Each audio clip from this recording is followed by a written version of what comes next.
After my father's funeral, my ruthless stepdad demanded I hand over my $30 million inheritance to his son for a business venture. When I refused, he slapped me hard across the face in front of his son, leaving me terrified. But little did he know, I was concocting a revenge plan that would leave him in shock the very next day. My name is Nancy, and I'm a 21-year-old college student living in Dallas, Texas. I never thought that the happiest moment of my life would turn into the most challenging. When my father passed away unexpectedly, he left me a fortune, $30 million to be exact. This money was supposed to secure my future, to be my safety net in a world that often felt uncertain. But now, it felt more like a burden than a blessing. I lived with my mother, Sarah, a loving woman in her early 40s who had always been my rock. Since my father's death, she had struggled to hold everything together. My father had been her first love, and losing him shattered her heart. I often saw her sitting alone, lost in thought, a distant look in her eyes as she reminisced about the life they had built together. In the chaos of grief, she married Samuel, my stepfather, who was in his mid-40s. Samuel had been in our lives for 7 years, but our relationship was strained. He was charming at first, but as time went on, his true colors began to show. Samuel seemed to care more about his image than about me or my mother. There was a distance between us that felt like an invisible wall. He often made snide remarks about my choices and my future, and it made me uncomfortable. I tried to keep things peaceful for my mother's sake, but it was exhausting. Then there was Eric, my stepbrother, also 21. He and I shared a friendly but distant relationship. We would occasionally hang out, but I could never shake the feeling that he was more aligned with Samuel than with me. I sensed that he wanted to impress his father, and that made me wary of him. Everything changed dramatically one afternoon. Samuel barged into my room, a serious look on his face that immediately put me on edge. "Nancy, we need to talk," he said, his voice low and commanding. "About what?" I asked, trying to keep my tone neutral. "About your inheritance," he replied, crossing his arms. My stomach dropped. "What about it?" "I think it's only fair that you give the entire amount to Eric," he declared. "He wants to start his own business, and he needs the funds."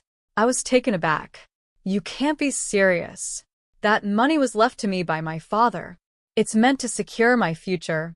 Samuel scoffed. "You're young. You don't know how to manage that kind of money.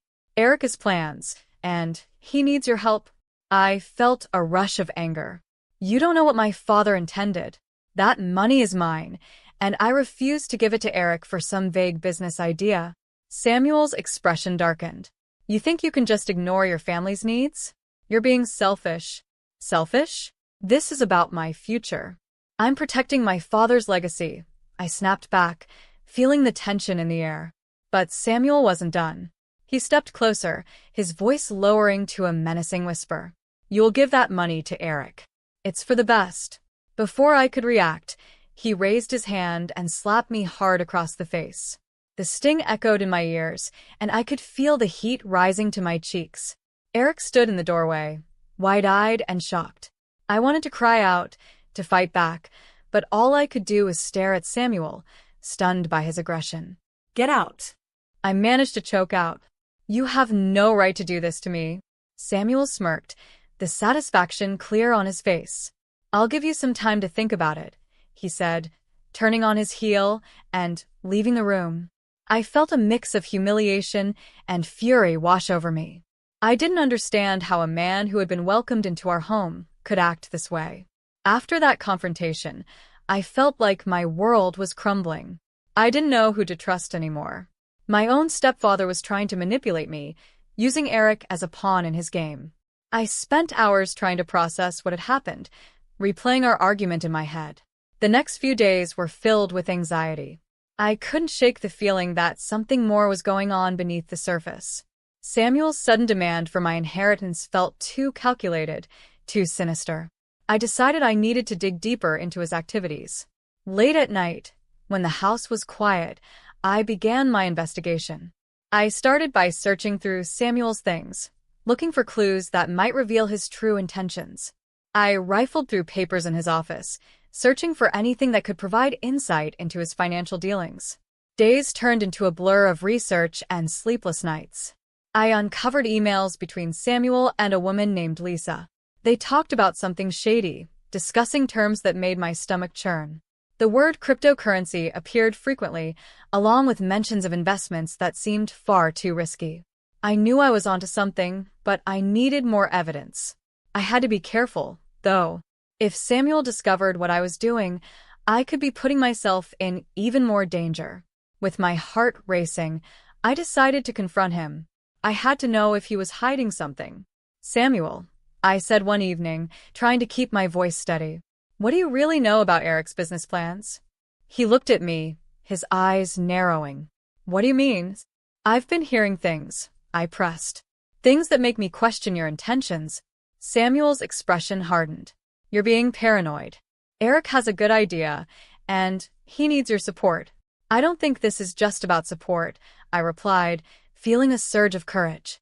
"If you're trying to manipulate me, I won't let you." He leaned in closer, his voice low and threatening. "You don't know what you're getting into, Nancy. This is family business, and you need to stay out of it." I felt a chill run down my spine, but I held my ground. I had to protect my father's legacy. As I left the room, I knew I was at a turning point. I couldn't just sit back and allow Samuel to control my life. I needed to gather more evidence to expose whatever secrets he was hiding. The battle was just beginning, and I was determined to come out on top. Days turned into a whirlwind of emotions and sleepless nights.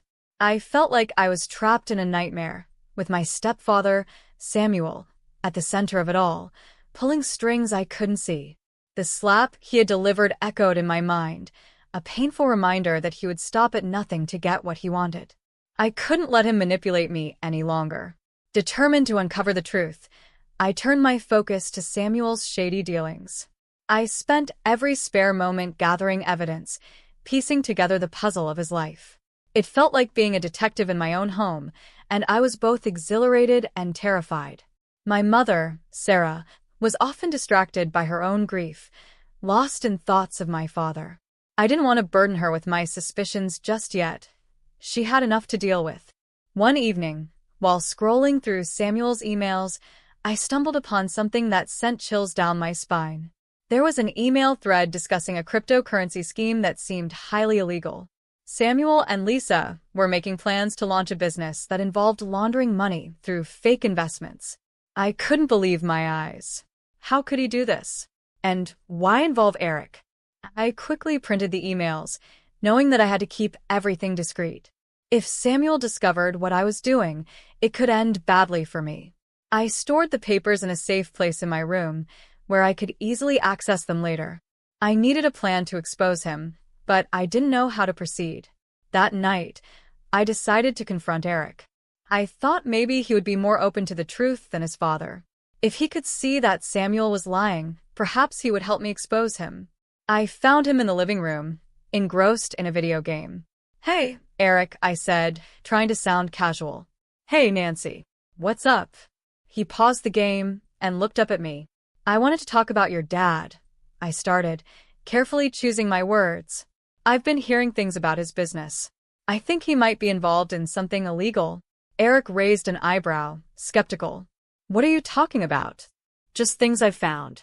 "I think he's trying to use my inheritance for a cryptocurrency scheme," I confessed, holding my breath for his reaction.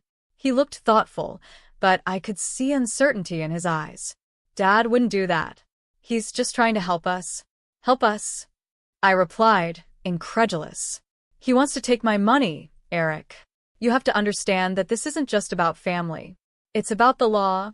"I don't believe you," he said, frustration creeping into his voice. "Why not? You've seen how he acts." I insisted. "If you care about our family at all, you need to look deeper." Before Eric could respond, Samuel appeared in the doorway, a dark look on his face. "What's going on here?" he demanded, interrupting our conversation. "Nothing," Eric mumbled, shifting uncomfortably. "Are you sure?" Samuel narrowed his eyes, glancing between us. "Nancy, you're not causing trouble, are you?" I could feel the tension rising. "I'm just trying to protect what's mine, Samuel," I said, meeting his gaze. You should be the one worried about the trouble you're causing. Samuel stepped closer, his expression threatening. You have no idea what you're talking about. You're out of your depth. I held my ground, refusing to back down. I won't let you bully me, Samuel. This is my inheritance, and I'm not giving it to you or anyone else. With that, I turned and walked away, heart pounding. I needed to act quickly. I couldn't rely on Eric's support. I returned to my room, frustration boiling inside me. I felt completely alone, but I was also determined to uncover the truth. As the days passed, I became more resolute in my quest for justice. I reached out to a trusted friend from college, Jessica, who was studying law. We met at a coffee shop, and I poured out my story to her, revealing everything I had found. Wow, Nancy, this is serious, Jessica said, her eyes wide. You need to gather all your evidence and find a lawyer who can help you. Exactly, I agreed, relief flooding through me. I've already printed the emails, but I need more proof. I want to expose him for what he really is. Jessica nodded, her expression serious. Let's make a plan. We can go through everything you've got and figure out how to proceed. After our meeting, I felt a renewed sense of purpose. With Jessica's help, I began collecting everything I could find related to Samuel's dealings. I searched his office, going through files and documents, looking for any sign of wrongdoing. Each discovery fueled my determination. One evening, while rummaging through his papers, I stumbled upon a folder labeled Investments. Inside were spreadsheets filled with numbers and names I didn't recognize. My heart raced as I scanned the documents, quickly realizing they contained information on multiple cryptocurrency accounts and suspicious transactions. I had struck gold. This was the evidence I needed to show Samuel for who he truly was. With shaking hands, I took pictures of the documents on my phone, ensuring I had backup copies. I knew I needed to act fast. Samuel could easily destroy them if he found out. As I headed back to my room, I felt a mix of excitement and fear. I was finally getting closer to the truth, but I was also stepping into dangerous territory. Samuel was cunning, and I had to be careful. I couldn't let him know what I was planning. That night, I lay in bed, staring at the ceiling, my mind racing. I could feel the weight of the world on my shoulders. But in that moment, I also felt a glimmer of hope. I was fighting back, and I was determined to protect my father's legacy at all costs. With my evidence collected, I knew it was time to take action. I reached out to Jessica again, eager to share my findings. We met at the coffee shop, the familiar aroma of coffee mixed with my anxiety. I couldn't help but feel like I was walking a tightrope, balancing between my desire for justice and the fear of what Samuel might do if he discovered my plan. Jessica, I found something huge, I said, sliding the folder across the table. This is all the documentation on Samuel's cryptocurrency dealings. He's involved in some serious illegal activities. Jessica's eyes widened as she sifted through the pages. This is incredible, Nancy.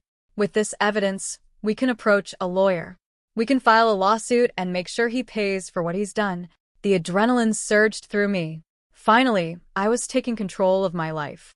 I want to set up a meeting with a lawyer who specializes in financial crimes, I said. But I need to be careful. If Samuel catches wind of this, I could be in danger. I understand, Jessica replied, her voice steady. We'll keep this under wraps until we have everything lined up. As we finalized our plans, I couldn't shake the feeling of unease settling in my stomach. I had to confront my stepfather soon, but I wanted it to be on my terms, with solid evidence backing me up. After our meeting, I began to prepare for the next steps. I reached out to a lawyer named Mr. Thompson, known for his expertise in handling cases involving financial fraud. After a few anxious days, we scheduled a meeting at his office. Walking into the sleek building downtown felt surreal. The walls were adorned with art, and the air was filled with the scent of polished wood. Mr. Thompson welcomed me with a firm handshake and a reassuring smile. I'm glad you came, Nancy. Let's get right into it. As I shared my story and handed him the evidence I had gathered, I could see the wheels turning in his mind. This is very serious, he said, studying the documents closely. If what you're saying is true, We can build a strong case against your stepfather and his accomplices." The gravity of his words washed over me. "I just want to protect my father's legacy," I admitted, my voice shaking. "Samuel thinks he can manipulate me, but I won't let him." Mr. Thompson nodded. "We'll make sure he understands the consequences of his actions." As we discussed strategies, I felt a sense of empowerment blooming within me. For so long, I had been a victim of Samuel's manipulation, but now I was taking charge. I couldn't help but imagine how it would feel to expose him, to finally show my mother the truth about the man she married. The plan was set in motion. Mr. Thompson advised me to keep my findings confidential and to avoid any direct confrontation with Samuel until we were ready to present our case. I agreed, knowing that this was crucial for my safety. That evening, as I walked home, I replayed the day's events in my mind. The tension in the air felt thick, and I could sense that a storm was brewing. Samuel was becoming more unpredictable, and I could only imagine how he would react when he discovered I was not backing down. Arriving home, I found Eric in the living room, a distraction from my thoughts. "Hey, Nancy," he called, glancing up from his phone. "What's up?" "Not much," I replied, trying to sound casual. "Just studying." He nodded but then added, "Is everything okay with you and Dad? He's been acting weird lately." I hesitated, considering how much to reveal.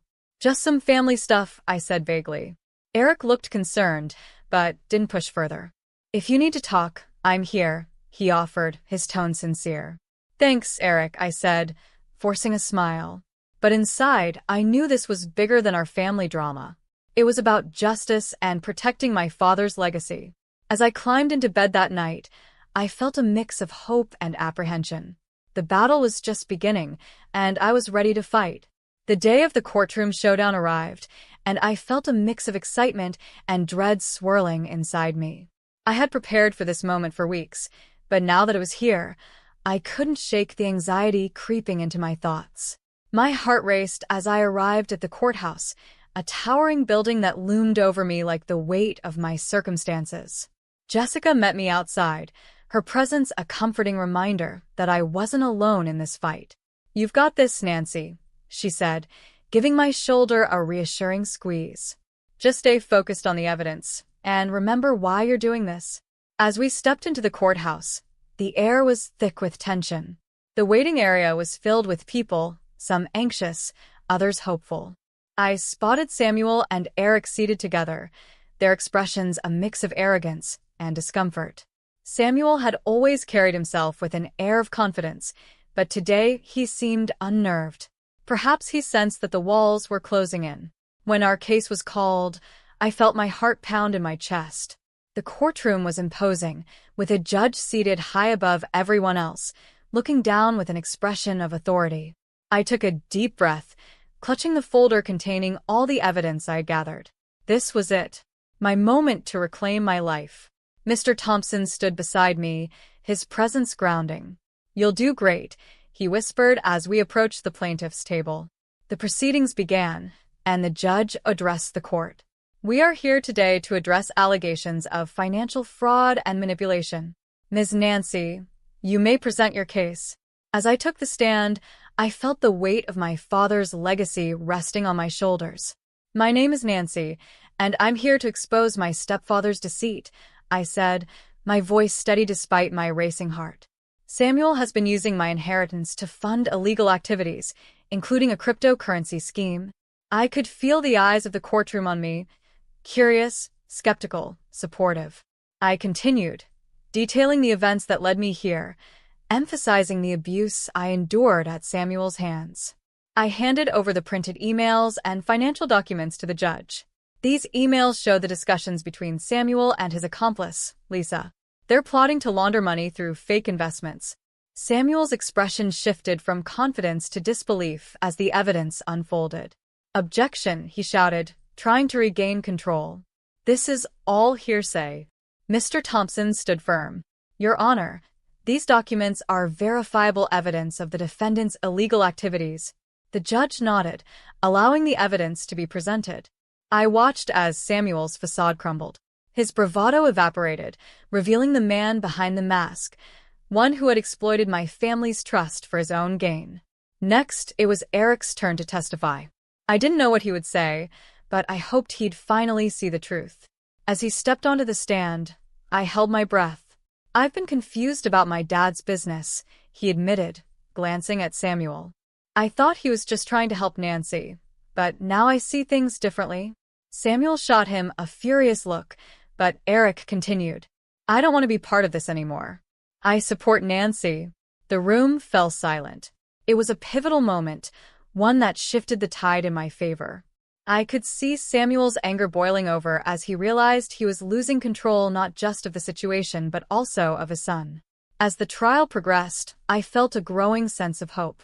With every piece of evidence, it became clear that Samuel's manipulation was about to unravel. When the judge announced a recess, I stepped outside with Jessica, my heart racing. "We're going to win this, aren't we?"